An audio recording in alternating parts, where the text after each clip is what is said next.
সম্প্রতি ভারত এবং পাকিস্তানের মধ্যে যে চলমান যুদ্ধ ছিল, সেই যুদ্ধকে ঘিরে তিনজন উইমেন বা তিনজন মহিলা সবচেয়ে বেশি আলোচনা রয়েছে বর্তমানে।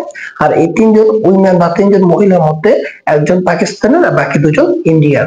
আর এই পাকিস্তানের একজন হচ্ছে পাকিস্তান এয়ারফোর্সের পাইলট বা স্কোয়াড্রন লিডার আয়েশা খান ফারুক।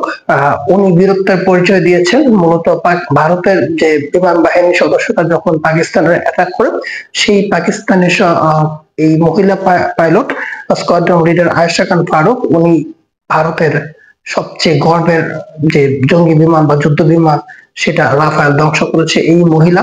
আর উনি হচ্ছে আয়েশা খান ফারুক, স্কোয়াড্রন লিডার। ওনার বয়স হচ্ছে 37 বছর। উনি পাকিস্তানের প্রথম মহিলা পাইলট এবং উনি হচ্ছে বর্তমানে 6 জন মহিলা পাইলট রয়েছে, বাট উনি একমাত্র সীমান্তে মানে যুদ্ধ করে অভ্যস্ত হয়েছেন।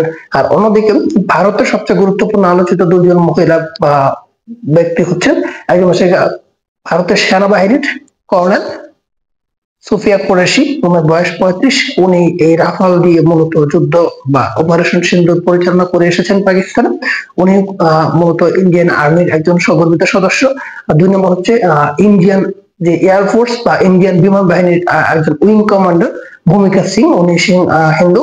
তো এই তিনজন বর্তমানে এই যুদ্ধতে, ভারত পাকিস্তান যুদ্ধে এর পূর্বে খুব একটা মহিলাদের বা যে সামরিক বাহিনীতে মহিলাদের উপস্থিতি খুব কম দেখা গেল। এই প্রথম ইন্ডিয়া প্রথম মহিলাদেরকে দিয়ে এই অপারেশন চালিয়েছে আয়েশা কুরেশিকে দিয়ে, এবং পাকিস্তান তার সফলতা দেখিয়েছে এই মহিলা পাইলট বা স্কোয়াড্রন লিডার আয়েশা খান ফারুক সেই ভারতের যে গর্বের দল রাফায়েল, ফ্রান্স থেকে আনা রাফায়েল ধ্বংস করেছে। তো এই জন্য মূলত তারা বর্তমানে বিশ্বের সবচেয়ে বেশি আলোচিত অবস্থানে